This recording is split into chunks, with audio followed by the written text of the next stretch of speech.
اعوذ باللہ من الشیطان الرجیم بسم اللہ الرحمن الرحیم رب اشرح لی صدری ویسر لی امری واحلل عقدۃ من لسانی یفقہوا قولی رب زدنی علما اللہم فقہنا فی الدین اللہم انفعنا بما علمتنا وعلمنا ما ینفعنا وزدنا علما۔ السلام علیکم ورحمۃ اللہ وبرکاتہ۔ اللہ تعالیٰ ہر سننے والے کو اپنی حفظ و امان میں رکھے، صحت اور ایمان کی بہترین حالت میں رکھے۔ آج کا ہمارا لیسن ہے 47 آیت سے 57 آیت تک، سورۃ النور، پارہ ہے 18۔ انشاءاللہ ترجمہ اور تفسیر ساتھ ساتھ کریں گے۔ پچھلے لیسن میں ہم نے پڑھا تھا 41 سے 46 تک، جو ہمارا لیسن تھا اس میں اللہ تعالیٰ نے دلائل پیش کیے اپنی معرفت پر، مومنین کا کیا طرز عمل ہوتا ہے اور کافروں کے اعمال کیسے ہوں گے، وہ سب۔ اس کے بعد اللہ تعالیٰ نے اپنی معرفت کے دلائل پیش کیے کہ رب کی پہچان یہ ہے، یہ سب کوالٹیز ہے رب کی، تو اس سے ایسے رب سے اعراض کیوں کرنا۔ اب جن کا ذکر ہے اور جن کے اطوار، طریقوں اور جن کے ایمان کے لیول کا ذکر ہے، وہ ہیں منافقین۔ کافروں کا بھی ذکر گزر گیا کہ ان کے تو اعمال سراب ہوں گے، وہ تو ساری خوش گمانیاں ان کی ریزہ ریزہ ہو جائیں گی روز قیامت، اور مومنین جو ہیں ان کو ان کے اعمال کا اجر ضرور دیا جائے گا۔ لیکن یہ منافقین کا کیا طرز عمل ہوگا، وہ انشاءاللہ ہم ان آیات میں پڑھیں گے کہ ان کے کیا کانسیپٹس ہیں اور وہ کیا کرتے ہیں، اور ان کے لیے پھر کیا ہے، کیا وہ کامیاب ہوں گے۔ وَيَقُولُونَ، اور وہ کہتے ہیں، آمنا، ایمان لائے ہم، باللہ، اللہ پر، وبالرسول، اور رسول پر، وَأَطَعْنَا، اور اطاعت کی ہم نے، ثم، پھر، يَتَوَلَّى، منہ پھیر لیتا ہے، فریق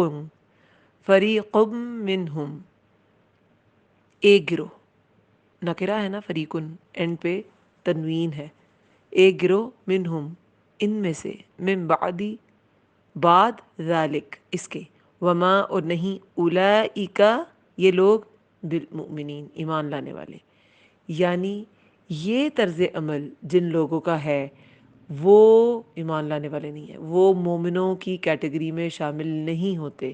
یہ کون ہے؟ منافق۔ ان کی اطاعت قابل قبول نہیں ہے۔ ان کا کیا طرز عمل ہے؟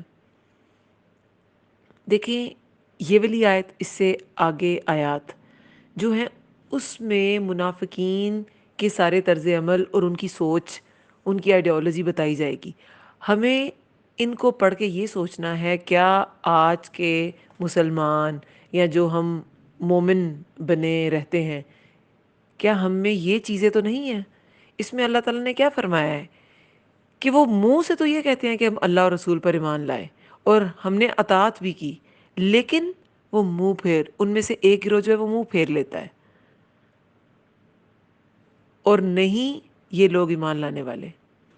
اور پھر مزید ان کی کیا کوالٹیز ہیں 48 میں، وَإِذَا، اور جب، دعو، وہ بلائے جاتے ہیں، الی اللہ، طرف اللہ کے، ورسولہ، اور اس کے رسول کے، لیحکم، تاکہ وہ فیصلہ کرے، بینہم، درمیان ان کے، اذا، تب، فریق منہم، ایک گروہ، بریکٹ میں لکھ لیں کہ لوگ، منہم، ان میں سے، معرضون، اعراض کرنے والے ہوتے ہیں۔ اب یتولا پہلے تو گزر گیا کہ منہ پھیر لیتے ہیں، پھر وہ جو گروہ ہے، ایک گروہ وہ منہ پھیر لیتا ہے، اب موردون بھی یہی ہے کہ یہ پھر جانے والے ہیں۔ تو فرق کیا ہے پھر؟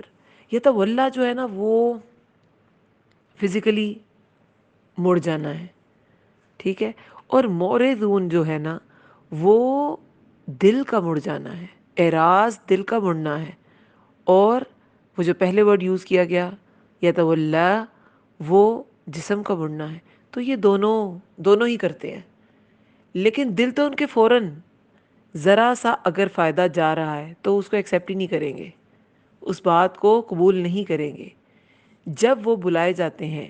دیکھیں کافر جو تھے، جب یہ مدنی صورت ہے، تو جب مدینہ مسلمانوں نے ہجرت کی تو وہاں دو گروہ ہو گئے، مسلمانوں کے، مہاجر اور انصار۔ مہاجر تو مومنین ہی تھے، تبھی انہوں نے گھر بار چھوڑا، سب کچھ چھوڑ کے تو مدینہ ہجرت کی، اسلام کو فالو کرنے کے لیے، تاکہ اسلام کو ہم پریکٹس کر سکیں۔ جو انصار تھے اوس اور خزرج کے لوگ تھے، وہ بھی، لیکن ان میں سے چند نہیں بھی ہوئے مسلمان تو وہ کافر تھے۔ یہ کافروں کا آپ کہہ لیں دو قبیلے تھے جس میں سے لوگ مسلمان ہوئے۔ انصار بھی پکے سچے مومن تھے، اور کچھ کافر تھے، وہ تو ظاہر ہے پھر نبی صلی اللہ علیہ وسلم کے حکم جو اسلام کے احکامات ہیں وہ ان پہ لاگو نہیں ہوتے تھے۔ یہود بھی جو ہے وہ اپنے اس پہ رہتے تھے۔ یہود کو ہم نے بھی سیرہ میں کیا پڑھا ہے، میثاق مدینہ میں کیا شرائط تھیں اس معاہدے کی، کہ آپ رسول اللہ سے بھی فیصلہ کرا سکتے اور خود بھی کر سکتے اپنا فیصلہ، لیکن اگر فیصلہ رسول اللہ صلی اللہ علیہ وسلم سے کرایا تو پھر اس فیصلے کو ماننا پڑے گا۔ اب ان تین کیٹیگریز میں ایک اور بھی، ایک چوتھی کیٹیگری بھی تھی، اور وہ کیا تھی؟ وہ کیا تھی؟ منافق، کہنے میں مسلمان مگر دل سے اسلام کے احکامات کو نہیں مانتے تھے۔ رئیس المنافقین کون تھا؟ عبداللہ بن ابی۔ کہنے کو خزرج سے تھا، اسلام بھی قبول کیا، لیکن دل سے منافق، نفاق تھا دل میں۔ ایسے لوگوں کے لیے جب وہ، اب مومنوں کے لیے تو کیا ہے، وہ تو رسول اللہ جو بھی فیصلہ کرتے تھے وہ مان لیتے تھے، لیکن یہ جو منافق تھے یہ کیا کرتے تھے؟ جب انہوں نے بھی کہنے کو تو یہ بھی مسلمان تھے، تو جو بھی اللہ تعالیٰ کا حکم تھا، رسول اللہ صلی اللہ علیہ وسلم کا حکم تھا، انہیں بھی ماننا تھا، لیکن جب وہ بلائے جاتے ہیں طرف اللہ کے، یہ اللہ کی طرف وہ فزیکلی بلانا یا اللہ کی طرف جانا یا اللہ کو پیارے ہو جانا، وہ جو ہمارا ایک فائنل سفر ہے، یہ اس کی بات نہیں ہے۔ اللہ تعالیٰ کی طرف بلانا، اللہ کے احکامات کی طرف، قرآن کی طرف بلانا، وہ رسول ہی اور اس کے رسول کی طرف بلانا۔ جب وہ اللہ اور اس کے رسول کی طرف بلائے جاتے ہیں تاکہ وہ فیصلہ کرے درمیان ان کے، کون فیصلہ کرے؟ لیحکما جو ہے وہ سنگولر کا صیغہ ہے، لیحکما، تاکہ وہ فیصلہ کرے بینہم، درمیان ان کے۔ کون فیصلہ کرے؟ رسول اللہ صلی اللہ علیہ وسلم۔ دیکھیں، بلانا تو قرآن و سنت دونوں کی طرف ہے، لیکن فیصلہ تو اس وقت کس نے کرنا تھا؟ رسول اللہ صلی اللہ علیہ وسلم نے۔ اس وقت تو فزیکلی بھی نبی صلی اللہ علیہ وسلم ان میں موجود تھے۔ آج بھی یہ جو اختلافات ہیں اس کی وجہ کیا ہے؟ ہم سنت سے دور ہیں۔ جتنا زیادہ مسلمان سنت سے دور ہوں گے ان میں اختلافات ہوں گے۔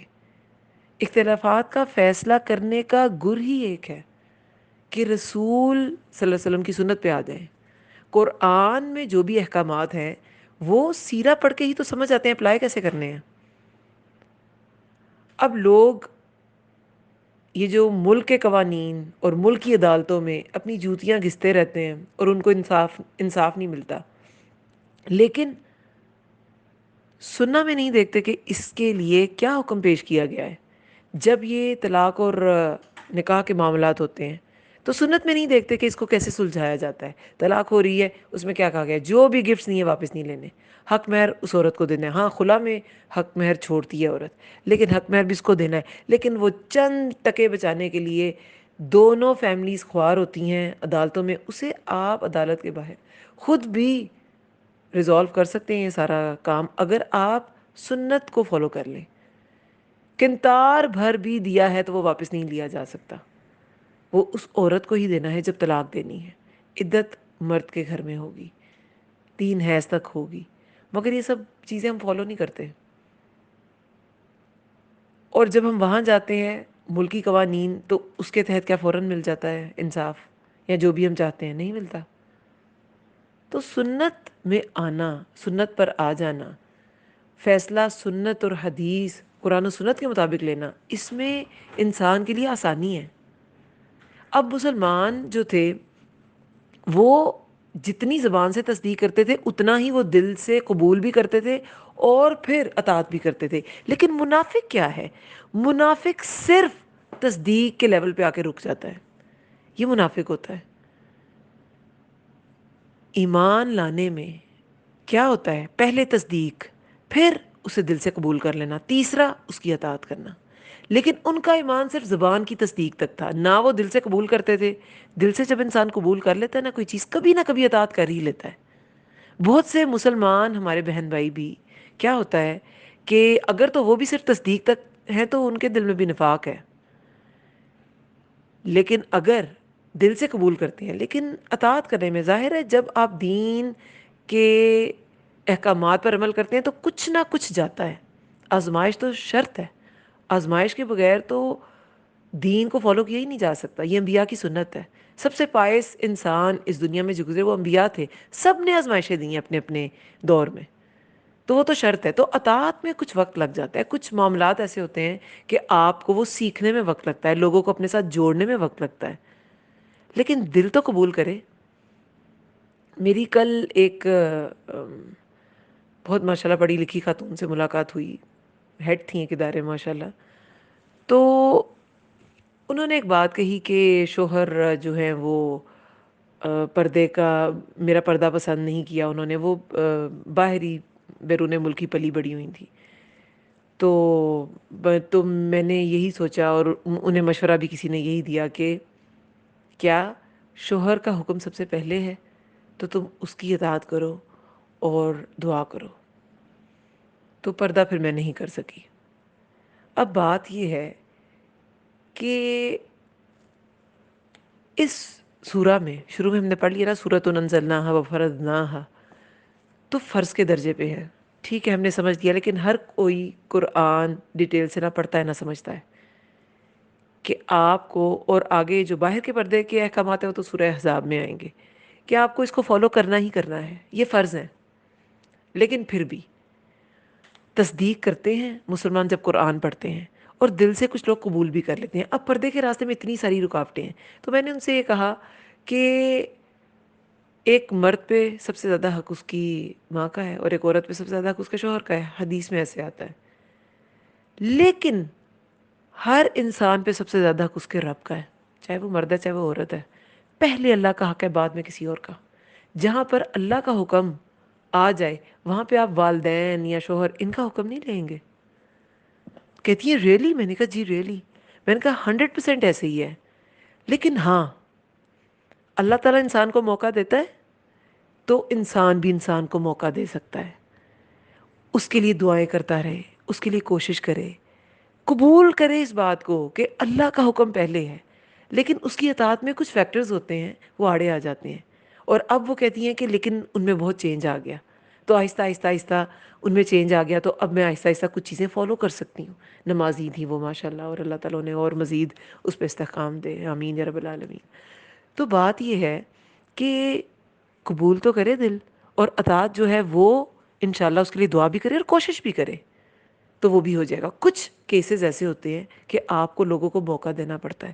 آپ ان پہ ایک سٹیمپ نہیں لگا سکتے کہ یہ اللہ کا نافرمان ہے. اسی طرح آپ کسی پہ یہ سٹیمپ بھی نہیں لگا سکتے کہ یہ تو جنتی ہے. یہ بھی نہیں کر سکتے، کیونکہ وہ کتنی اطاعت کرتا ہے. دکھنے میں تو ہم بہت سی چیزوں کی اطاعت کر رہے ہوتے ہیں، ہم نماز پڑھ رہے ہیں، روزے رکھ رہے ہیں، ہم زکوٰۃ بھی دے رہے ہیں، لیکن بہت سے احکامات کی اطاعت ہم نہیں کرتے. جب معاملات کس کے بارے میں آتے ہیں؟ ہماری صلہ رحمی کے سلسلے میں آتے ہیں، تب ہمارے غصے، ہماری انائیں آڑے آ جاتی ہیں. تب ہم بھول جاتے ہیں کہ قرآن کیا کہتا ہے. اس کی تصدیق اور اس کے دل کے قبول کے ساتھ ہماری اطاعت بھی ضروری ہے. تب ہمیں بھول جاتے ہیں، اور پھر کہہ دینا نہیں یہ نمازی بہت ہے، یہ جنتی ہے. یہ بھی نہیں کہہ سکتے. کسی فوت ہوئے شخص کو بھی نہیں کہہ سکتے. نبی صلی اللہ علیہ وسلم نے ایک صحابی کے لیے منع کر دیا تھا کسی کا یہ کہنا کہ آپ یہ نہیں کہہ سکتی کہ یہ جنتی تھے. یہ تو کوئی انسان نہیں جانتا کہ وہ جنتی ہے. یہ اللہ تعالیٰ کا راز ہے، یہ اللہ تعالیٰ کی مشیت ہے، اور یہ اللہ تعالیٰ ہی جانتے ہیں کہ کون جنتی ہے اور کون گناہ گار ہے. اب اللہ تعالیٰ کے ہاں دیکھیں دو کیٹیگریز تو بالکل واضح ہیں، ایک جو قبول کرتے ہیں اللہ کا حکم، اور ایک جو نہیں کرتے. لیکن ایک جو درمیان میں ہوتے ہیں، کچھ چیزیں قبول کر لی، کچھ چیزیں چھوڑ دی. تو اگر تو ان کا معاملہ بالکل اہل کتاب والا ہے کہ جو چند چیزیں لے لیتے ہیں اور چند چیزیں چھوڑ دیتے ہیں. قرآن میں شروع کے پاروں میں ہم نے پڑھ لیا تھا کہ ان کا طرز عمل ایسے ہی تھا. ٹھیک ہے. اب وہ کیا کرتے تھے؟ بنی اسرائیل نے کیا کیا تھا؟ گائے کو ذبح کرنا ان کے لیے کتنا بڑا مسئلہ تھا. وہ کیسی ہو، اس کا رنگ کیسا ہو، اتنی تعویلیں.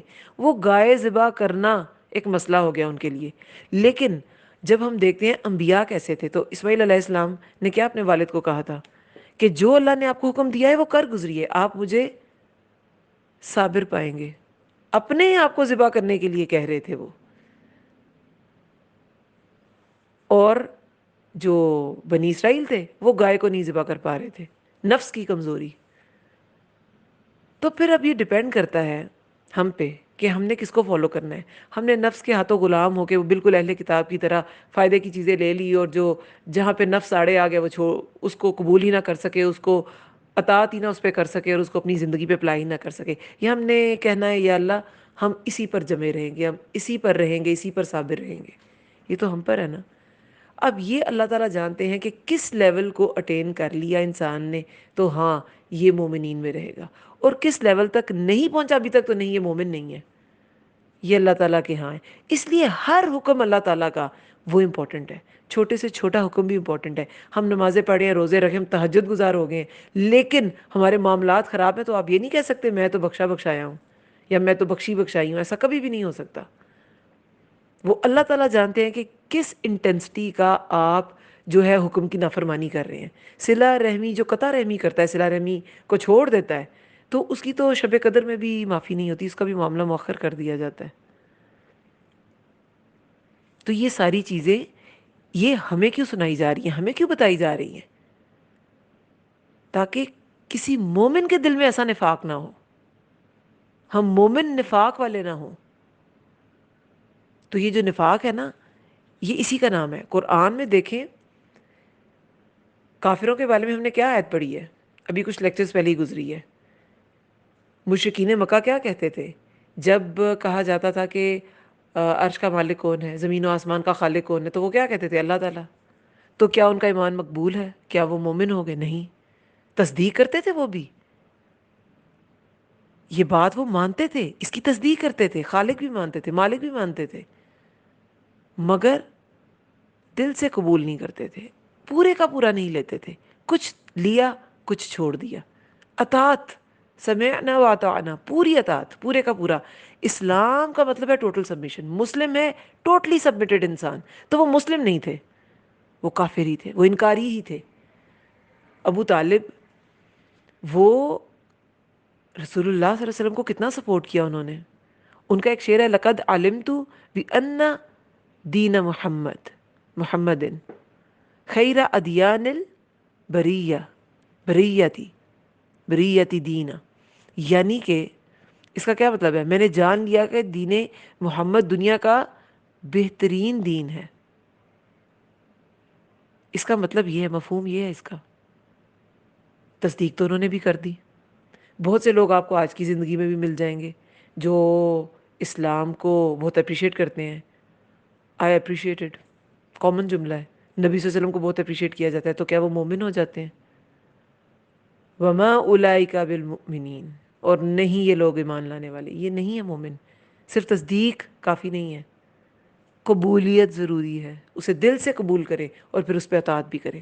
کچھ قبولیت کے بعد رک جاتے ہیں، لیکن نیت تو ہو کے اطاعت کریں گے.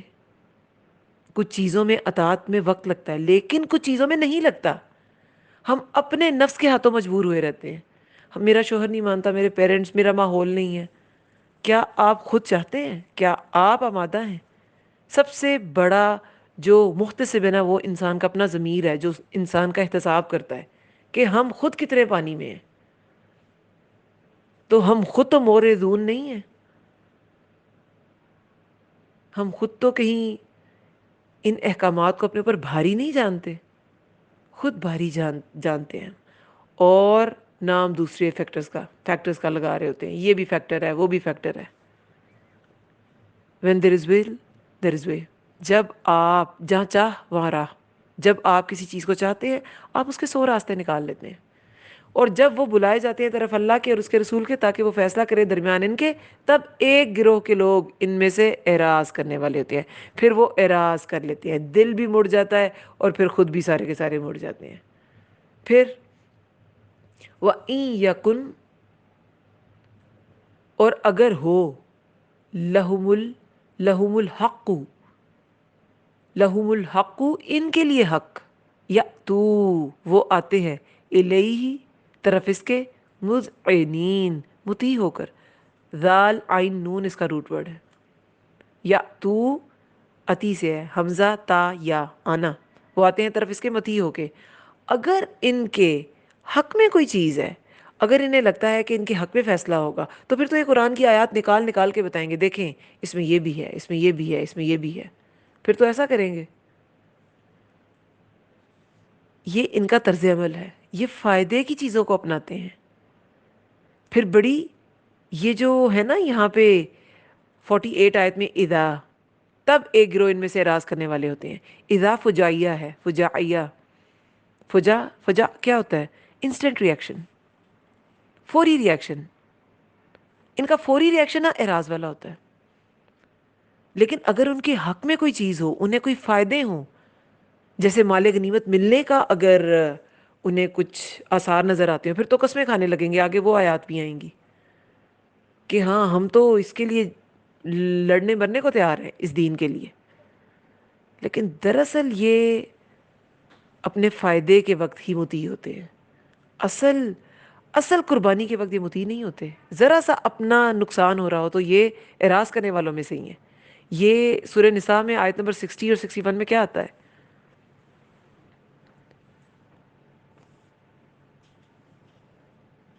یا ایھا الذین آمنوا وعملوا، اچھا اس سے پہلے 59 آیت میں بھی یہی مضمون ہے۔ دیکھیں اے لوگوں جو ایمان لائے ہو، تم اطاعت کرو اللہ کی اور اطاعت کرو رسول کی، اطیعوا اللہ و اطیعوا الرسول۔ آگے 54 آیت میں بھی سورہ نور کی آئیں گے یہی ورڈز، جگہ جگہ قرآن میں آئے ہیں۔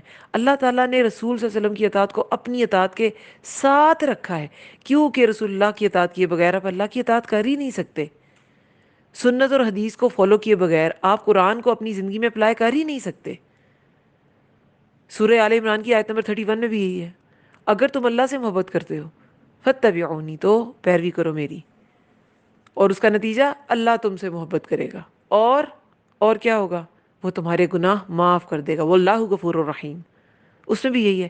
یہ سورہ نساء کی آیت نمبر 59 میں بھی یہی ہے، اے لوگوں جو ایمان لائے ہو، تم اطاعت کرو اللہ کی اور اطاعت کرو رسول کی، اور ان لوگوں کی جو تم میں سے صاحب امر ہوں، یعنی کہ جو فیصلہ اللہ کی کتاب کے مطابق، فیصلہ سنت و حدیث قرآن و سنت کے مطابق جو فیصلہ کرتے ہیں وہ صاحب امر، اور جو تم میں سے صاحب امر ہوں اور فیصلے کی قوت بھی ہو ان کے پاس، ٹھیک ہے، ایک منصب بھی ہے، یہ صاحب امر ہونا بھی ضروری ہے۔ پھر اگر تم باہم، اور اس وقت صاحب امر نبی صلی اللہ علیہ وسلم تھے، وہی فیصلہ کر سکتے تھے، پھر اگر تم باہم کسی چیز میں اختلاف کرو تو اسے اللہ اور اس کے رسول کی طرف لوٹا دو۔ اگر تم واقعی اللہ اور رسول، اللہ اور آخرت کے دن پر ایمان رکھتے ہو، یہ بہتر ہے اور انجام کے لحاظ سے بہت اچھا ہے۔ پھر 60 آیت میں کیا ہے؟ کیا آپ نے ان لوگوں کو نہیں دیکھا؟ اب یہ منافقوں کی بات ہے، پہلے مومنوں کو حکم دے دیا، پھر منافقوں کو کیا کہا گیا؟ منافقوں کے بارے میں، کیا آپ نے ان لوگوں کو نہیں دیکھا جو دعویٰ کرتے ہیں کہ بے شک وہ اس پر ایمان لائے ہیں جو آپ کی طرف نازل کیا گیا ہے، اور اس پر بھی جو آپ سے پہلے نازل کیا گیا؟ وہ چاہتے ہیں کہ اپنے معاملات کا فیصلہ شیطانی چیلوں سے کرائیں، حالانکہ انہیں حکم دیا گیا، طاغوت کا ورڈ آتا ہے نا، شیطانی طاقتیں جو اسلام کے منافی ہیں، لیکن کرائیں کیوں؟ کیونکہ ان کے حق میں یا ان کے فائدے میں ہوتے ہیں وہ فیصلے، تو اس لیے طاغوت سے فیصلے کرائیں، حالانکہ انہیں حکم دیا گیا ہے کہ ایسے شیطانوں کا انکار کریں، اور شیطان چاہتا ہے کہ انہیں گمراہ کر کے دور پھینک دے۔ پھر 61 میں کیا ہے؟ اور جب ان سے کہا جاتا ہے کہ آؤ اس کی طرف جو اللہ نے نازل کیا، اور آؤ رسول کی طرف، تو آپ منافقوں کو دیکھتے ہیں کہ وہ آپ کی طرف آنے سے کتراتے ہیں۔ وہی بات آ گئی نا کہ آنے سے ہی پھر کتراتے ہیں۔ یہ منافقوں کا طرز عمل ہے۔ مومن کا ہونا چاہیے؟ بالکل نہیں ہونا چاہیے۔ تو آتے کب ہیں؟ فائدے کی باتوں میں، مذعنین، تو ہمارے لیے یہ چیک لسٹ ہے، یہ باتیں، یہ ساری جو کافروں کے بارے میں آتی ہیں اور منافقوں کے بارے میں آتی ہیں۔ مومنوں کو جو تنبیہ کی جاتی ہے وہ تو ٹھیک ہے، وہ تو الذین آمنوا، جیسے اس 59 آیت میں سورہ نساء کی ہے، یا ایھا الذین آمنوا اطیعوا اللہ و اطیعوا الرسول، وہ تو سمجھ آ گئی، مومنوں سے خطاب ہے۔ لیکن اب یہ جو منافقین کے بارے میں باتیں، کافروں کے بارے میں باتیں، اس کی کیوں بتائی جاتی ہیں؟ خود کو چیک کریں، نفاق ہے دل میں، کفر ہے دل میں، کیا ہے دل میں؟ کہیں ایسا تو نہیں کہ جب ہمارے حق میں چیز ہے تو ہم مذعنین بن جائیں، اور جب ہمارے نقصانات ہیں، دنیاوی نقصانات ہیں، ہمارے فائدے جاتے تو موردون بن جائیں۔ افی قلوبہم، کیا ان کے دلوں میں مرض، کوئی بیماری ہے؟ امر تابو، یا وہ شک میں پڑ گئے ہیں؟ ریب کیا ہوتا ہے؟ شک، جو انسان کو بے چین کر دے. رو یا با، ام یا یخافون وہ ڈرتے ہیں، این یحیف اللہ کہ ظلم کرے گا اللہ علیہم ان پر، ورسولہ اور اس کا رسول، بلکہ اولئک یہی لوگ ہیں ہم الظالمون وہ جو ظالم ہیں. اب یہاں کیا کہا گیا ہے دیکھیں، یہاں ہمارے مائنڈ کو سٹر کیا جا رہا ہے کہ ان کے دلوں میں یہ جو نفاق ہے، یہ جو منافقت ہے، اس کی وجہ کیا ہے؟ یہ منافقوں میں یہ جو ظالم لوگ ہیں ان کی وجہ کیا ہے؟ ان کے ظلم کی، کیونکہ ان پہ کیا کہا گیا ہے؟ بل اولئک هم الظالمون. تو یہ جو ظالم لوگ ہیں ان کے ظلم کی وجہ کیا ہے؟ 3 وجہ بتائی گئی ہیں. پہلے مائنڈ کو سٹر کیا گیا، کیا ان کے دلوں میں کوئی بیماری ہے؟ کوشچن ایک طرح سے کیا جا رہا ہے نا، کیا ان کے دلوں میں بیماری ہے، کوئی بیماری ہے؟ دوسری کیا وجہ ہے؟ یا وہ شک میں پڑ گئے ہیں، یا وہ ڈرتے ہیں کہ ظلم کرے گا اللہ ان پر. اب یہ تینوں چیزیں وجوہات ہوتی ہیں اللہ تعالیٰ کی بات سے انکار کرنے والوں کے پاس، یہ وجوہات ہوتی ہیں. منافقت کیا ہے؟ منہ سے مانے اسلام، جو پچھلی آیات میں ہم نے پڑھا، مگر اللہ کا حکم دل میں برا جانے اور وقت آنے پر پلٹ بھی جائے، وقت آنے پر قربانی نہ کر سکے، وقت آنے پر اپنے فائدے کی چیز چن لے، دین کو چھوڑ دیں. یہ ہے منافقت. شک کیا ہے؟ اللہ کی کتاب اور نبوت پہ شک کریں یا نبی صلی اللہ علیہ وسلم کے کسی فرمان پہ شک کریں کہ یہ ٹھیک ہے بھی کہ نہیں. مومن کر سکتا ہے شک، منافق تو کرتے تھے، ہم کرتے ہیں شک. آج کل یہ پریکٹیکل نہیں، یہ والا حکم پریکٹیکل نہیں. پھر جو چیز قرآن کی واضح آیت میں پتہ چل جاتی ہے، پردے کا حکم آیا ہے، ہر دوسری عورت پوچھ رہی ہوتی ہے فرض ہے، کیا یہ فرض ہے؟ سورۃ انزلناہا وفرضناہا، لیکن فرض ہے. تو کیا ہے یہ؟ اللہ کی کتاب میں شک ہے. حدیث بتاتے ہیں لیکن اپنے مسلکوں کے علماء سے پوچھیں گے. حدیث میں شک ہے، اوتھینٹک حدیث ہوتی ہے، ثقہ صدوق ہوتے ہیں جو راوی ہوتے ہیں، پھر بھی اپنے مسلک کے، تو یہ کیا ہے؟ شک. چاہے ہم زبان سے مسلمان ہیں، اس کلمہ کا اقرار کرتے ہیں، لیکن یہ شک ہے. تو منافقت صرف زبان کا اقرار، دل میں قبول بھی نہیں کیا اور نہ اطاعت کی، پھر شک. یہ سب وجہ ہیں جو انسان کو اللہ کے احکامات کو فالو کرنے سے روکتی ہیں، اور پھر انسان ظالم ہو جاتا ہے. اللہ کی کتاب میں شک کرنا، سنت اور جو حدیث ہے اس پر شک کرنا، دوسرے لوگوں کو، دوسری چیزوں کو، دوسرے فلسفوں کو، دوسرے اقوال کو پریفر کرنا. ہمارے دل میں یقین ہو تو ہم دوسری چیزوں کی طرف لپکیں کیوں؟ ہم تو جائیں گے ہی نہیں.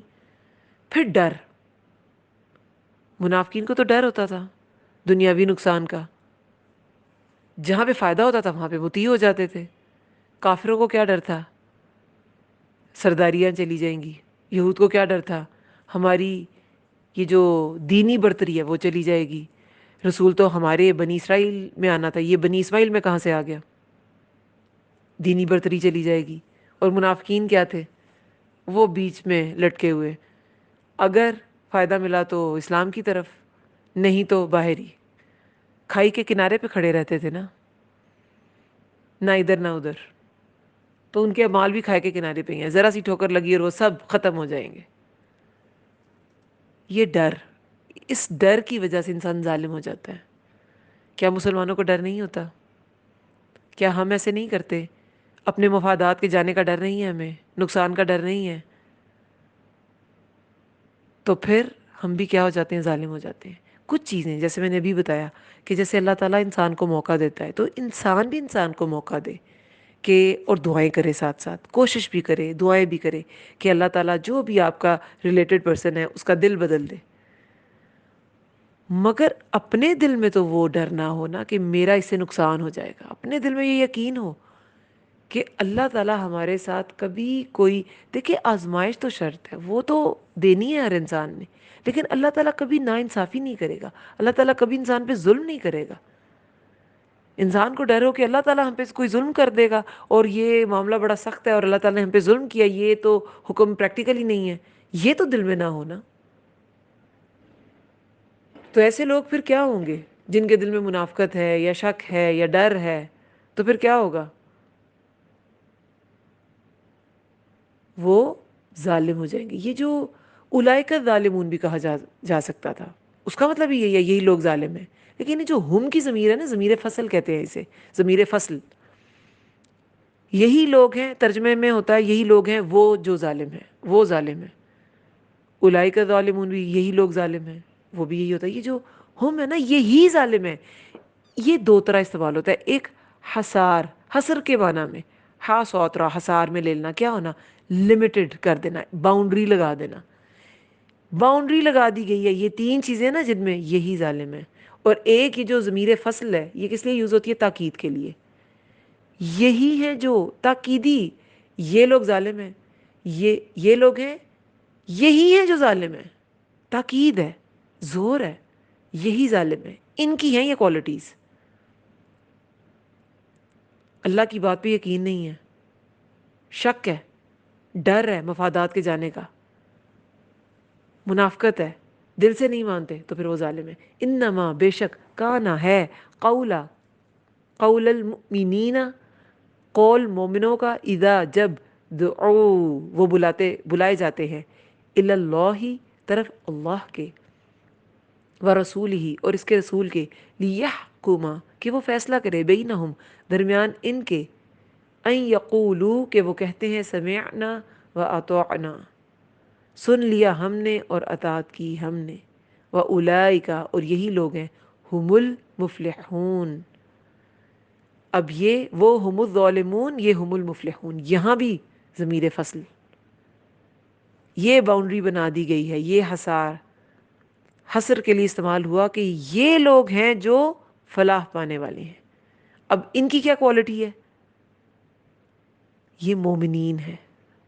مومنوں کا قول کیا ہوتا ہے؟ وہ کیا کہتے ہیں جب وہ اللہ اور اس کے رسول کی طرف بلائے جاتے ہیں؟ نہ وہ منافقت میں پڑتے ہیں، نہ وہ شک میں پڑتے ہیں، نہ انہیں کوئی ڈر لگتا ہے، وہ پہنچ جاتے ہیں۔ غزوہ تبوک میں جب رسول اللہ صلی اللہ علیہ وسلم نے کہا کہ صدقات چاہیے، تو جس کے پاس جو تھا اسے فاقے کا ڈر نہیں ہوا کہ پیچھے کچھ رہ نہیں جائے گا۔ ابوبکر صدیق رضی اللہ عنہ سارا سامان گھر کا لیا، سارا مال دے دیا جو بھی تھا، انہیں ڈر نہیں تھا کہ پیچھے کچھ نہیں بچے گا، بیوی بچے فاقے میں پڑ جائیں گے، نہیں، ڈر نہیں تھا۔ تو مومن ایسے ہی ہوتا ہے، اسے نہ اس کے دل میں منافقت ہوتی ہے، نہ دل میں شک ہوتا ہے، نہ اس کے دل میں ڈر ہوتا ہے۔ جب وہ بلائے جاتے ہیں طرف اللہ کے اور اس کے رسول کے کہ وہ فیصلہ کرے درمیان ان کے، وہ کوئی بھی فیصلہ ہو، رسول کوئی بھی حکم دے، وہ کوئی بھی فیصلہ کریں، وہ کہتے ہیں سمعنا، سن لیا ہم نے، واطعنا، اور اطاعت کی ہم نے۔ سورہ بقرہ میں بھی یہی آتا ہے، مومنوں کا یہی قول ہوتا ہے، سن لیا ہم نے، اطاعت کی ہم نے۔ وہ تعویلوں میں نہیں پڑھتے، وہ حساب کتاب میں نہیں پڑھتے، ہاں یہ کر لیں گے تو وہاں نقصان ہو جائے گا، فلاں رشتہ دار ناراض ہو جائے گا، یہ والا دنیاوی فائدہ چلا جائے گا، نہیں، سن لیا اور اطاعت کر لی ہم نے۔ یہی لوگ ہیں جو فلاح پانے والے ہیں۔ فلاح کیا ہے؟ سورہ مومنون اسی پارہ کے سٹارٹ میں ہم نے بڑا ڈیٹیل سے پڑھا تھا، اس کا مطلب کیا تھا؟ کامیابی، ہمیشہ کی کامیابی۔ اس کا مطلب تین مطلب ہم نے پڑھے تھے نا، پھاڑنا، پھر کامیابی، پھر بقا۔ تو میں نے کیا کہا تھا؟ ایسی کامیابی جو باقی رہے گی، وہ دنیا کی تو ہو نہیں سکتی، وہ آخرت کی کامیابی ہے۔ اور کامیابی کو الیبریٹ جب کیا تھا تب کیا بتایا تھا؟ کامیابی ایسی کہ ہر مراد حاصل ہو، ہر نقصان دور ہو جائے۔ تو فلاح جو ہے نا، یہ ایک مکمل کامیابی کو کہتے ہیں کہ ہر کامیابی، ہر مراد حاصل ہو جائے، جو کچھ مطلوب ہے اللہ تعالیٰ کو انسان سے، وہ سب وہ کرے، اور ہر چیز جس کا نقصان ہے اللہ تعالیٰ کے نزدیک، جو نقصان دہ چیز ہے، اس سے انسان دور ہو جائے۔ کامیابی صرف جنت میں داخلہ نہیں ہے، فلاح جنت میں داخلہ نہیں ہے۔ جنت میں داخل ہونے کے لیے الگ ورڈز ہیں، مفلحون الگ ورڈ، الگ طرح آیا ہے، فوز و نظیم آتا ہے. یہ فوز و نظیم، یہ جو عظیم کامیابی کی بات کی جاتی ہے، جو مفلحون کی بات کی جاتی ہے، فلاح کی بات کی جاتی ہے، یہ ایسی کامیابی ہے جس میں کوئی نقصان نہ ہو، ہر مراد حاصل ہو، مطلوب چیز حاصل ہو جائے لیکن نقصان کے بغیر. بہت سے لوگ جہنم میں انٹر ہوں گے، جہنم کو چکھ کے جنت میں جائیں گے، شفاعت پہ نکلیں گے، یا نیک لوگ کی شفاعت پہ نکلیں گے، رسول اللہ صلی اللہ علیہ وسلم کی شفاعت پہ نکلیں گے، لیکن وہ مفلح نہیں ہے، کیونکہ انہوں نے آگ کا مزہ چکھا، انہیں آگ کو چکھنا پڑا. مفلحون وہ ہیں جو اپنی زندگی میں ڈوز تو سارے کیے، ڈونٹس سے بھی بچتے رہے. جو اللہ تعالیٰ نے نیکی کے احکامات بتائے وہ سب کیے، اور جو برائیاں کہیں ان سے بھی بچتے رہے، صرف نیکی نہیں کی. ایک طرف آپ صدقہ خیرات خوب کر رہے ہیں اور دوسری طرف آپ نے رشتہ داریاں توڑی ہوئی ہیں.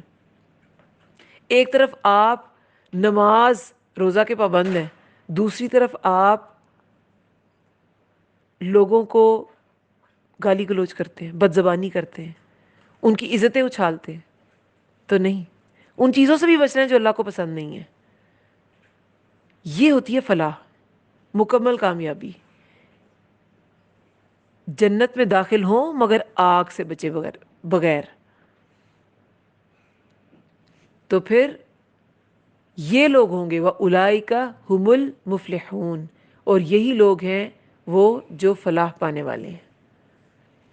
اس کے بعد وَمَن يُطِعِ اللَّهَ، اور جو کوئی اطاعت کرے گا، یطع اطاعت، پھر آ گیا اطاعت کا لفظ، توئے واو آئین اس کا روٹ ورڈ ہے.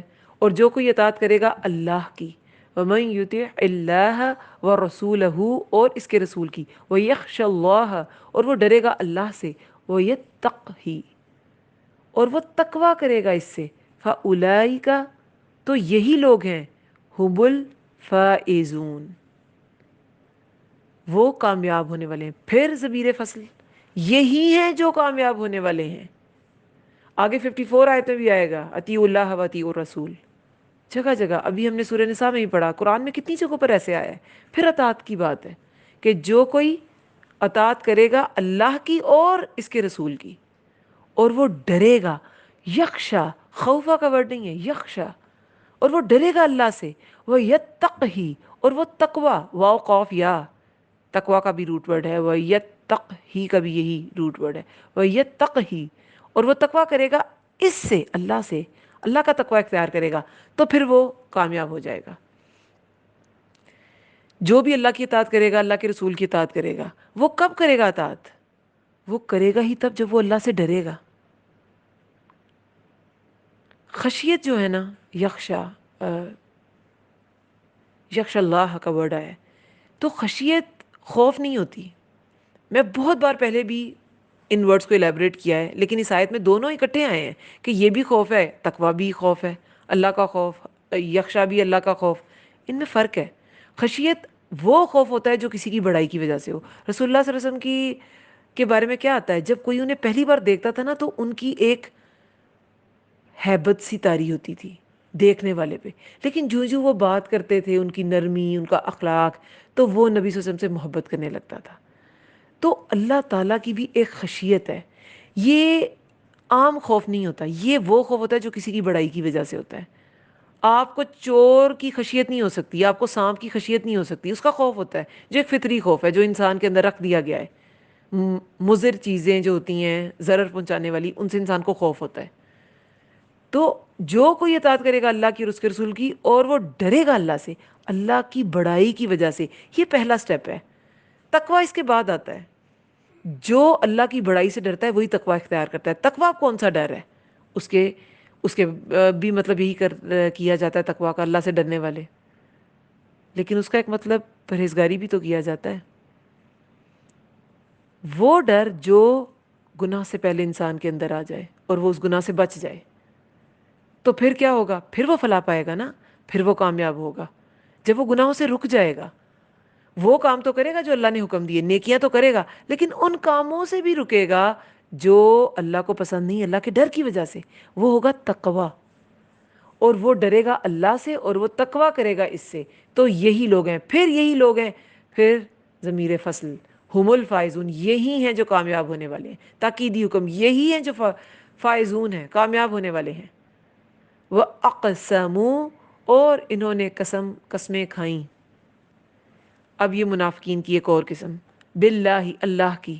جہدہ، پکی پختہ. جہدہ، جہد کیا ہوتی ہے؟ کوشش. ٹھیک ہے، یہ مزید تاکید کے لیے ورڈ آیا ہے. قسم تو قسم ہے، قسم تو بذات خود ایک بہت بڑی چیز ہے، لیکن آگے پکی پختہ، یعنی کہ بہت زور دلاتے تھے. حالانکہ کیا کہا جاتا ہے، اللہ کی ہلکی سی بھی قسم کوئی کھا لے تو اس کی بات کا یقین کر لو.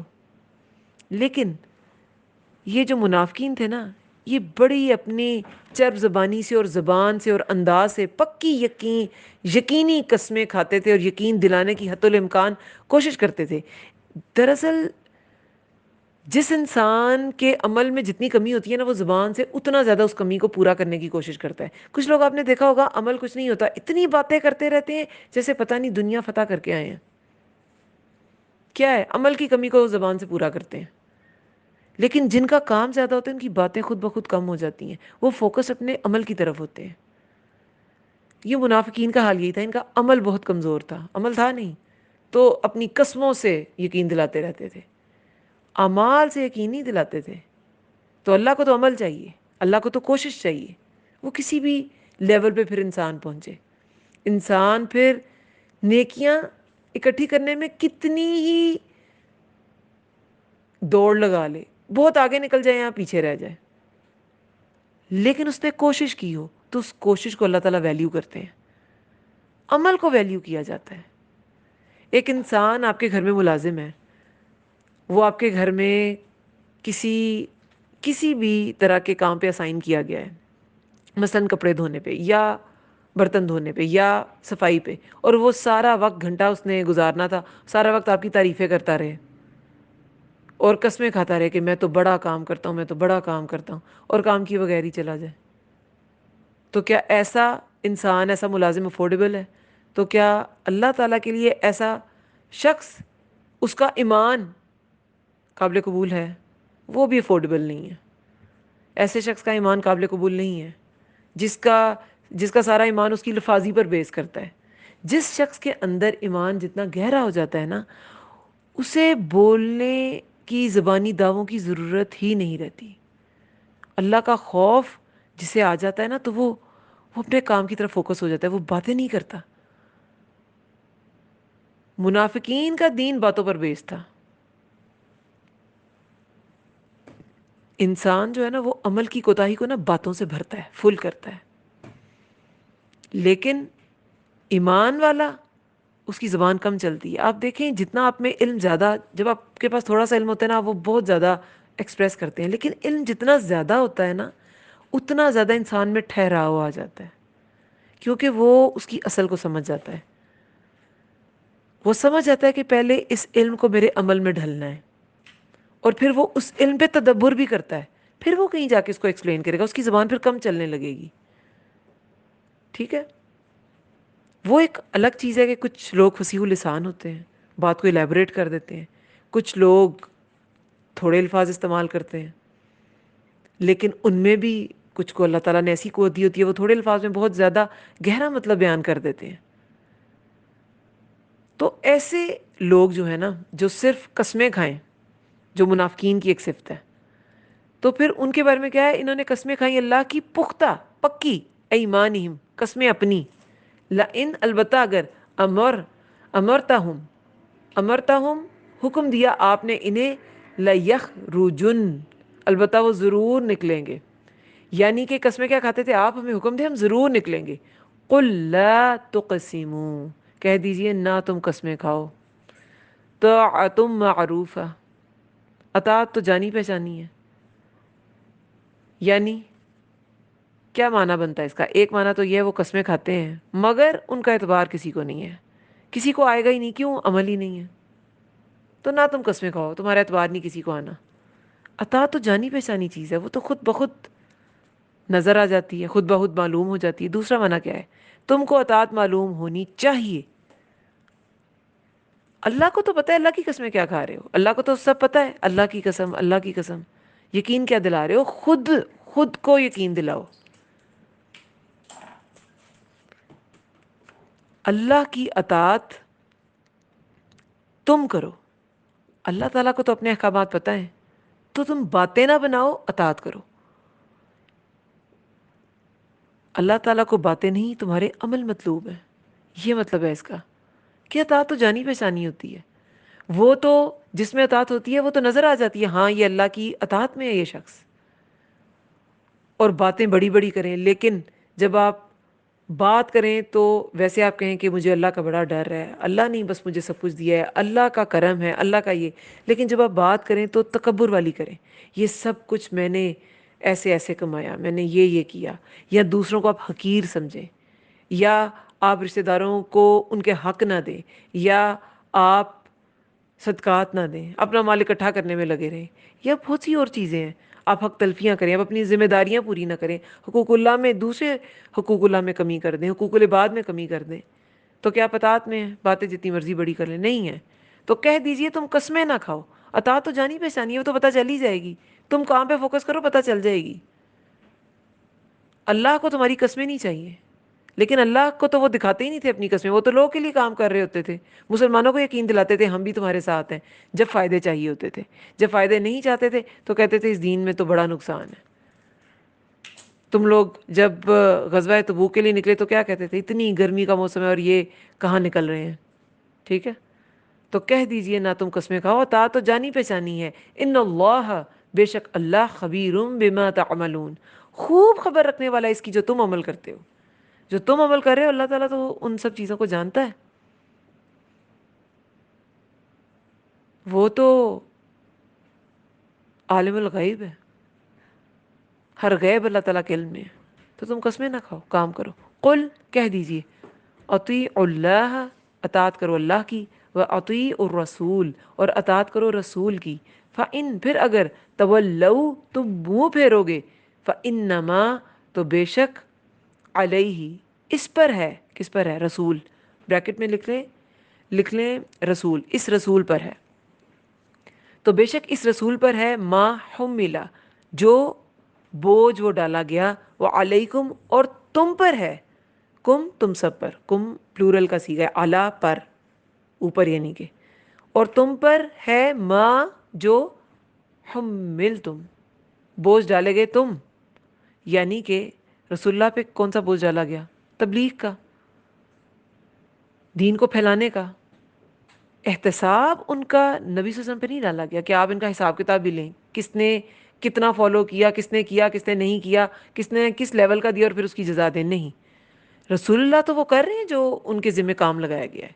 رسول اللہ نے تو سارا کا سارا دین پہنچایا, اور اس وقت جب آیات اتنی تب بھی پہنچا رہے تھے. تو جو بوجھ ڈالا گیا, بے شک وہ بوجھ, انہوں نے وہ عمل, وہ ذمہ داری اٹھا لی, کر لی. اور تم پر تو وہ ہے جو بوجھ تم ڈالے گئے. تمہارا کام کیا تھا؟ اطاعت کا. وَإِن, اور اگر, تُطِيعُوهُ, تم اطاعت کرو گے اس کی, رسول اللہ صلی اللہ علیہ وسلم کی, تَهْتَدُوا, تم ہدایت پالو گے. ہدایت پانے کا پھر ذریعہ کیا ہے؟ رسول اللہ کی اطاعت. وما, اور نہیں ہے, علی الرسول, رسول پر, الا البلاغ المبین, مگر پہنچا دینا کھلم کھلا.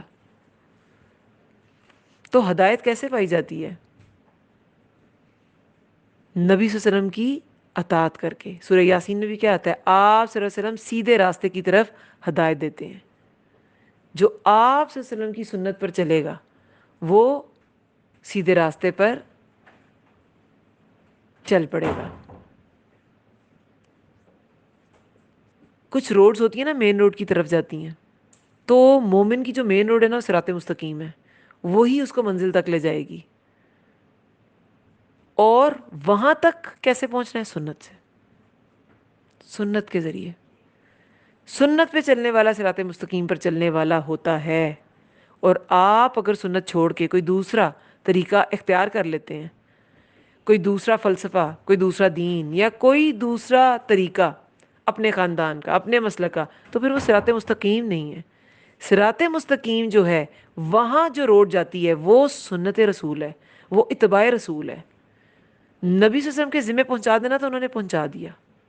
اب اطاعت کرو گے تو ہدایت پالو گے, اطاعت نہیں کرو گے تو پھر اللہ پوچھے گا. رسول صلی اللہ علیہ وسلم کا ذمہ نہیں ہے کہ وہ تمہیں پکڑیں اور تم سے پوچھیں، تمہارا حساب لیں، نہیں. رسول اللہ صلی اللہ علیہ وسلم کے لیے قرآن میں کیا آتا ہے؟ رسول اللہ نے خود کو کیا کہا؟ انا نذیر مبین، بشیر اور نذیر، بشارت دینے والا. جو نیکی کرے گا اس کو خوشخبریاں دیں نبی صلی اللہ علیہ وسلم نے. جو برے کاموں میں تھے اللہ کے نبی نے انہیں ڈرایا، انذار کیا، نذیر تھے وہ. تو یہی ان کا کام تھا. اب جو سننے والے پہ بوجھ ہے وہ ہے اطاعت کا بوجھ. وہ اطاعت کرے. اور اطاعت کیسے کریں گے؟ نبی صلی اللہ علیہ وسلم کی اتباع کر کے. وہ اطاعت ہے. پھر ہدایت پالو گے. تہتدوا، پھر تم ہدایت پالو گے. اللہ نہیں، اور نہیں ہے علی الرسولی، رسول پر، الا مگر، الا البلاغ المبین، پہنچا دینا کھلم کھلا. رسول اللہ پر عمل کرانا فرض نہیں تھا، صرف پہنچا دینا فرض تھا، اور انہوں نے کھلم کھلا پہنچا دیا. واضح، ہر اللہ کا حکم واضح کر دیا. کوئی حکم چھپایا نہیں، کوئی حکم بیان کرنے سے رہا نہیں. رسول اللہ صلی اللہ علیہ وسلم نے خطبہ حجۃ الوداع میں کیا کہا تھا کہ کیا تم گواہی دیتے ہو؟ تو صحابہ نے کہا تھا ہاں ہم گواہی دیتے ہیں.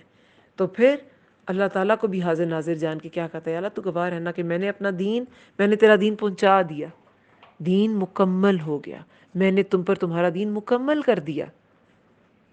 تو اللہ کے نبی نے دین پہنچا دیا. پھر آگے 55 آیت میں کیا ہے؟ وعد اللہ الذین، وعدہ کیا اللہ نے ان لوگوں سے جو آمنو، ایمان لائے، منکم، تم میں سے، وعملوا الصالحات، اور انہوں نے عمل کیے نیک، لیستخلفنہم، البتہ وہ ضرور جانشین بنائے گا انہیں، فی الارض، زمین میں، کما، جیسا کہ، استخلف، اس نے جانشین بنایا تھا، استخلف الذین، اس نے جانشین بنایا تھا انہیں جو من قبلہم، ان سے پہلے تھے. ولا یمکنن، اور البتہ وہ ضرور جما دے گا، لہم، ان کے لیے، دینہم الذی، ان کے لیے دین ان کا، الذی، وہ جو، الذی ارتضی، وہ جو اس نے پسند کیا. اور البتہ وہ ضرور، یمکنن، نون پہ تشدید ہے، یہ تاکید یا شدت ہے کلام میں، کہ ضرور، البتہ ضرور. مکانہ کیا ہوتا ہے؟ جم جانا، مکان، ایک جگہ جم جانا. تو وہ اللہ تعالیٰ ضرور جما دے گا ان کے لیے دین ان کا. یعنی کہ جو ایمان لانے والے ہیں، اب ان کو اللہ تعالیٰ کی طرف سے کیا ہے؟ تسلی ہے. اور اللہ تعالیٰ کی طرف سے ایک چیز کا یقین دلایا جا رہا ہے. کس بات کو یقین دلایا جا رہا ہے؟ کہ وہ لوگ جو ایمان لائے، جنہوں نے نیک عمل کیے. نیک عمل کیا ہوتا ہے؟ ایمان لانا کیا ہوتا ہے؟ ایمان لانا یہی ہوتا ہے کہ زبان سے بھی تصدیق کرنی ہے، دل سے بھی قبول کرنا ہے، اور پھر اطاعت بھی کرنی ہے. یہ ایمان ہے. اور عامل الصالحات، صالح عمل کیا ہوتا ہے؟ وہ بھی وہی ہوتا ہے. ایک تو اللہ کے لیے خالص وہ عمل ہو، اور دوسرا سنت رسول، رسول اللہ صلی اللہ علیہ وسلم کی طریقے کے مطابق ہو. یعنی کہ دونوں کی اطاعت. آمنوا وعملوا الصالحات کا مطلب بھی یہی ہے، اللہ پر ایمان اور رسول اللہ کی اطاعت.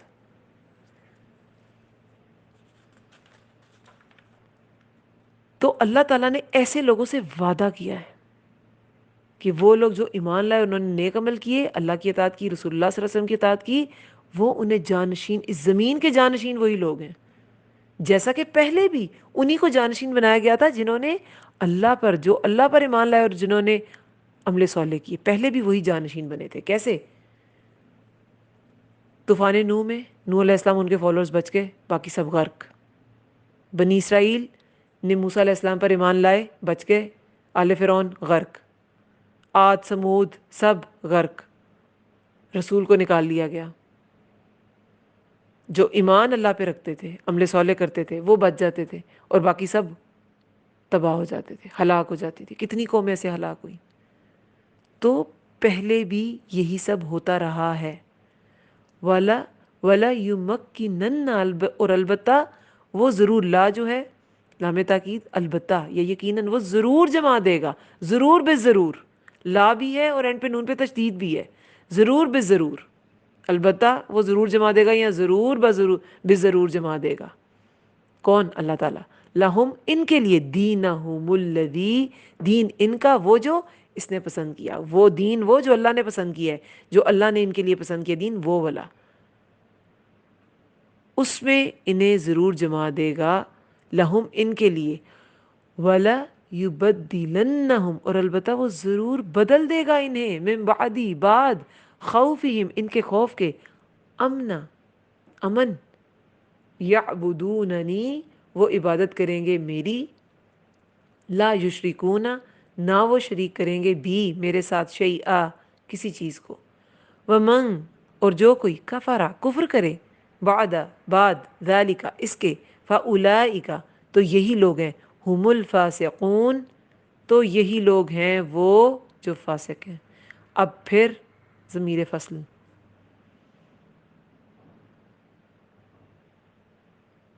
جو میری عبادت کریں گے وہ میرے ساتھ کسی کو شریک نہیں ٹھہرائیں گے، جو شریک ٹھہرائیں گے ان سب باتوں کے بعد، جو کفر کرے گا تو پھر وہی فاسق ہے. ان سب باتوں کے بعد، ان سب احکامات کے بعد بھی اگر کوئی اللہ کی حدوں کو توڑتا ہے، اللہ کی حدوں کا انکاری ہے، تو پھر وہ فاسق ہے. وہی لوگ ہیں جو فاسق ہیں. اب یہاں پہ پہلے لوگوں کی مثال دی گئی کہ انہیں بھی زمین پہ جانشین بنایا گیا، اور وہ تمہیں بھی اس زمین کا جانشین بنائے گا، وہ ضرور جما دے گا دین ان کا، اس دین کو جما دے گا جو اللہ نے دین پسند کیا نا، دین اسلام، اس کو جما دے گا. اور تمہارے خوف کے جو الذین آمنوا وعملوا الصالحات ہیں، وہ لوگ جو ایمان لائے نیک عمل کرتے ہیں، ان کے خوف کو وہ امن سے بدل دے گا. حدیث میں بھی آتا ہے نا کہ جزیرۃ العرب میں 2 دین جمع نہ ہوں گے، تو 2 دین پھر جمع نہیں ہوئے. ایک وقت آیا کہ عرب سارے کے سارے میں اسلام کا غلبہ ہو گیا. تو اللہ تعالیٰ نے مسلمانوں کے، مومنوں کے خوف کو امن سے بدل دیا. اور یہ نبی صلی اللہ علیہ وسلم کی زندگی میں ہی ہوا تھا. جب مدینہ آئے مسلمان تو بہت زیادہ خوف و ہراس میں رہتے تھے. ایسا بھی وقت گزرا کہ صحابی جو تھے وہ ہتھیار لے کے سوتے تھے.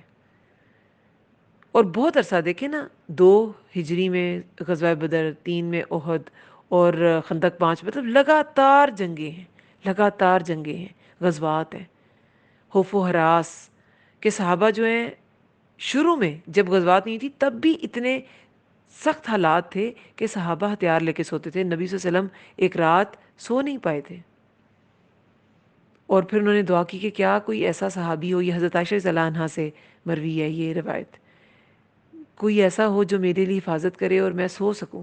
کیونکہ نبی صلی اللہ علیہ وسلم کا سونا بھی ضروری تھا، تاکہ دن کو نبی صلی اللہ علیہ وسلم سرایا بھی بھیج رہے تھے، یہ جو ایکسپیڈیشنز تھی مختلف علاقوں میں، لشکر اپنے کہ دیکھے وہاں کیا حالات ہیں، وہاں کیا حالات ہیں، انہیں خبردار کرو کہ مسلمانوں پہ چڑھائی کرنے کی کوشش نہ کرنا. کہ اسلامی ریاست ابھی بالکل نوزائیدہ ریاست تھی، کہ اس پہ اگر کوئی حملہ کر دے گا تو وہ تو بالکل سب کچھ تباہ ہو جائے گا. تو خود سے لشکر بھیجے گئے تھے. اور پھر کافر بھی دھمکیاں دے رہے تھے. سعد بن معاذ کو بھی دھمکی ملی کہ تم تو صفوان بن امیہ کی وجہ سے تمہیں چھوڑا ہوا ہے، ورنہ تو تم ادھر سے زندہ نہ جاتے جب حج کرنے وہ گئے تھے. اور دھمکیاں مل رہی تھیں. شروع میں بھی بہت زیادہ تنگ حالات تھے، اور صحابہ ہتھیار لے کے سوتے تھے. نبی صلی اللہ علیہ وسلم ایک رات نہ سو سکے کہ کوئی ہو اور مجھے میرا پہرا دے اور میں سو سکوں. اور کہتے ہیں کہ ابھی ہم اسی حالت میں تھے. حضرت عائشہ رضی اللہ عنہا فرماتی ہیں کہ دروازے پہ دستک ہوئی، رسول اللہ نے فرمایا کہ کون؟ میں نے کہا سعد بن ابی وقاص. تو انہوں نے کہا کہ تم اس وقت ہو؟ کہتے مجھے کچھ شبہ ہوا آپ کی حفاظت کے بارے میں، تو میں نے سوچا کہ میں آپ کے لیے پہرا دوں گا ساری رات. تو پھر رسول اللہ نے انہیں دعا دی اور پھر انہوں نے ان کے لیے پہرا دیا. لیکن پھر جب آیت آئی کہ اللہ ہی آپ کی حفاظت کرے گا، تو پھر انہوں نے کہا تھا کہ اب کوئی پہرا نہیں دے گا، اللہ نے میری حفاظت کا ذمہ اٹھایا ہے. تو بہت سخت حالات تھے. اور کہا جاتا ہے کہ صحابہ نے ایک بار رسول اللہ صلی اللہ علیہ وسلم سے یہ کہا تھا کہ کیا ایسا بھی وقت آئے گا، ایک صحابی نے پوچھا تھا کہ کبھی کوئی ایسا وقت آئے گا کہ ہم ہتھیار کھول کر امن سے رہیں گے؟ اور کہتے ہیں کہ اس کے نتیجے میں یہ آیات نازل ہوئی تھیں کہ تمہیں ضرور جما دے گا اللہ تمہارے دین کو، اور تمہیں ضرور تمہارے خوف کو بدل دے گا امن سے. اور کہتے ہیں کہ عدی بن حاتم جو ہیں، حاتم طائی کے، حاتم طائی تو نام سنا ہوا ہے آپ نے، عربوں میں بہت اس کی سخاوت مشہور تھی. ان کا بیٹا، اس کا بیٹا جو تھا عدی بن حاتم، انہوں نے اسلام قبول کیا تھا. تو اور یہ فتح مکہ کے بعد ہی انہوں نے قبول کیا اسلام. تو وہ کہتے ہیں کہ میں نبی صلی اللہ علیہ وسلم کے پاس بیٹھا تھا تو دو آدمی آئے. ایک نے تنگی معیشت کی شکایت کی کہ میں مطلب گزر بسر تنگی سے ہوتا ہے، اور دوسرے نے بدامنی کی، راہزنی کی کہ لوٹ مار بہت ہے اور اس طرح کی. تو نبی صلی اللہ علیہ وسلم نے کہا کہ تم نے ہیرا دیکھا ہے؟ تو یہ جو تھے سعد بن عدی بن حاتم، تو انہوں نے دیکھا تو نہیں تھا، مطلب انہوں نے کہا کہ دیکھا تو نہیں، بس خبر ملی ہے، یعنی کہ نام سن رکھا ہے. تو رسول اللہ صلی اللہ علیہ وسلم نے فرمایا کہ اگر تمہاری عمر دراز ہوئی تو تم دیکھو گے کہ ایک عورت ہیرا سے چل کر، کچھ دور جگہ ہے نا مکہ سے، تو ہیرا سے چل کر کعبہ کا طواف کرے گی، ان کے وہاں سے یہاں تک آئے گی مگر اسے کوئی ڈر نہیں ہوگا، اور قیامت برپا نہیں ہوگی یہاں تک کہ ایک آدمی صدقہ لے کر نکلے گا مگر کوئی لینے والا نہیں ہوگا. تم کسرا کے خزانے فتح کرو گے. یہ رسول اللہ نے تب پیشن گوئیاں کی. اور عدی بن حاتم کہتے ہیں کہ میں نے ایسا وقت دیکھا، اور یہ بھی حدیث میں آتا ہے اگر تمہاری عمر لمبی ہوئی تو تم دیکھو گے ایک آدمی جو مٹھی بھر سونا یا چاندی، روایت میں آتا ہے کہ تم ایک آدمی کو دیکھو گے جو مٹھی بھر سونا یا چاندی لے کر ایسے آدمی کی تلاش میں نکلے گا جو اسے قبول کر لے، مگر ایسا کوئی شخص نہ ہوگا. تو وہ کہتے ہیں کہ میں نے وہ وقت دیکھا جب ایک عورت ہیرا سے چل کر مکہ میں اتری تھی. یہ میں نے اپنی آنکھوں سے اس عورت کو اترتے دیکھا، اور ہجرا کے خزانے فتح کرنے والوں میں سے میں خود تھا. کیسے ہوا؟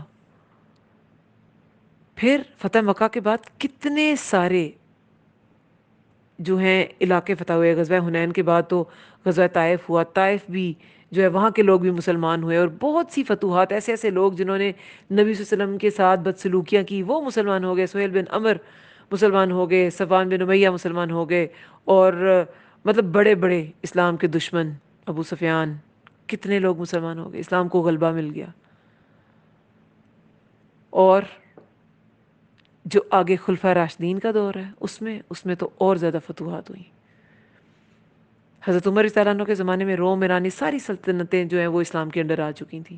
حضرت عثمان کے دور میں جتنے یہ جو باغی گروپ تھے ان کو بھی کافی بغاوت بڑھ رہی تھی، لیکن ان کو سزائیں بھی ملی، ان پہ جو ہے ان پہ لشکر کشی بھی کی گئی، لیکن بغاوت شروع ہو گئی اور حضرت علی رضی اللہ عنہ کے دور میں وہ کافی بڑھ گئی.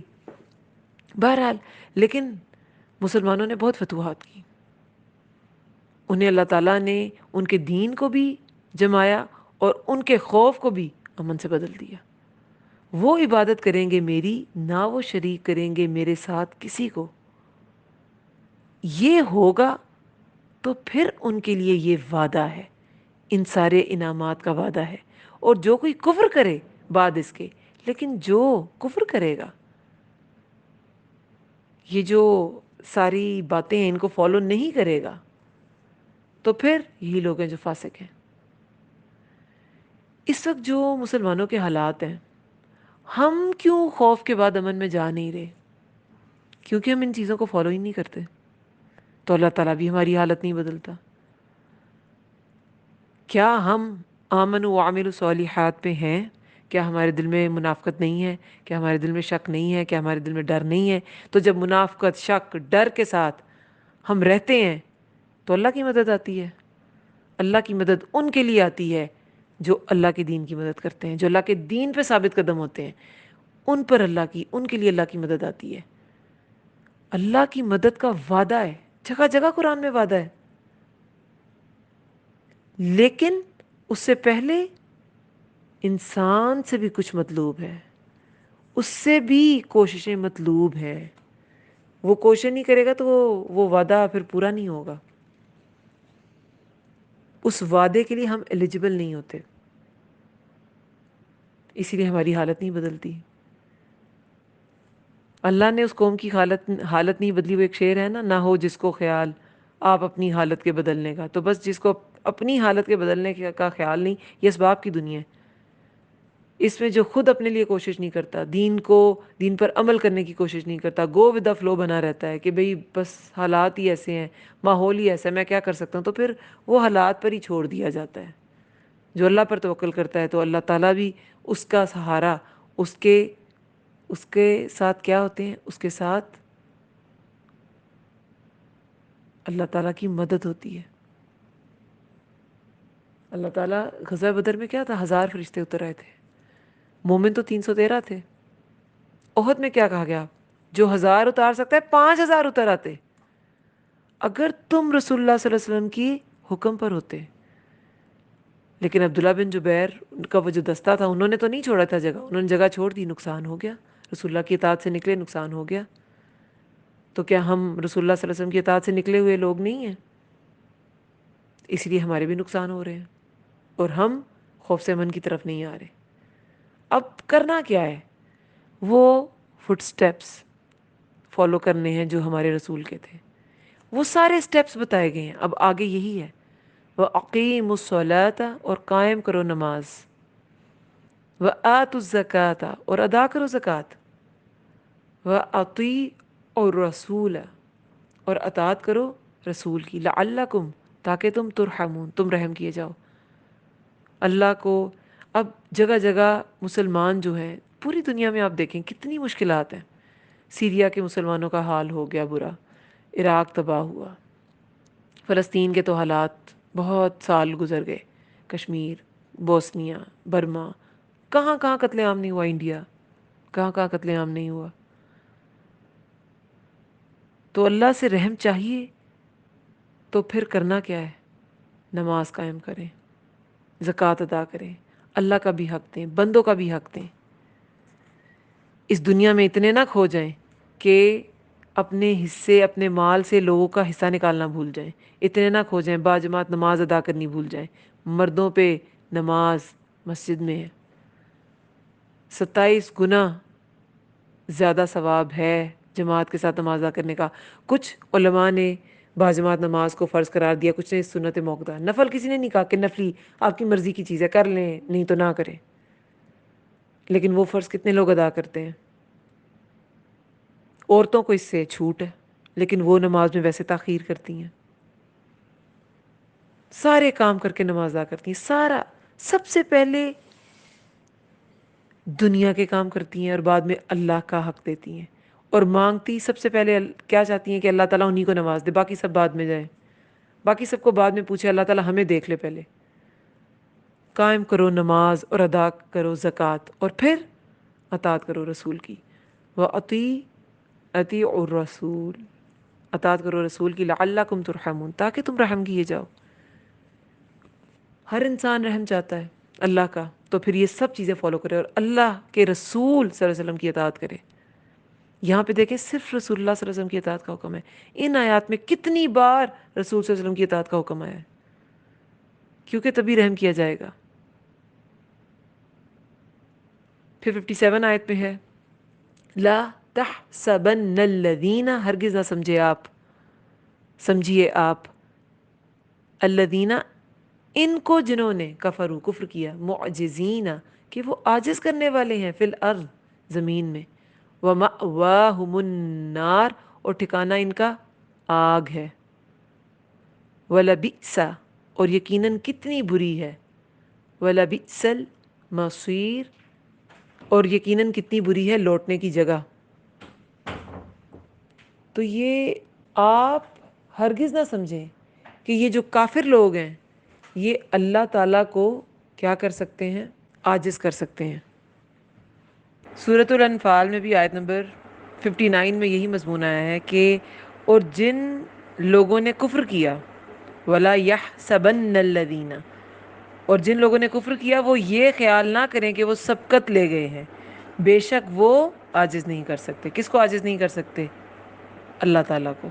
اور یہاں بھی یہی کہا گیا ہے کہ ہرگز نہ سمجھیے آپ ان کو جنہوں نے کفر کیا کہ وہ عاجز کرنے والے ہیں زمین میں جتنا مرضی فساد پھیلا دیں، اللہ تعالیٰ کو وہ عاجز نہیں کر سکتے، اللہ تعالیٰ کو وہ عاجز نہیں پائیں گے، دنیا میں بھی آخرت میں بھی، بلکہ ان کا ٹھکانہ جہنم ہوگا۔ اللہ تعالیٰ نہ تھکتا ہے ان پر احتساب کرنے سے، ان کا حساب کتاب کرنے سے نہ ہی اسے کوئی عاجز کر سکتا ہے، اور ٹھکانہ ان کا آگ ہے، اور یقیناً کتنی بری ہے لوٹنے کی جگہ۔ ان کی لوٹنے کی جگہ ویسی ہی بری ہے جیسے دنیا میں ان کے عمل برے تھے، جیسے دنیا میں ان کا انکار برا تھا، ان کا کفر برا تھا۔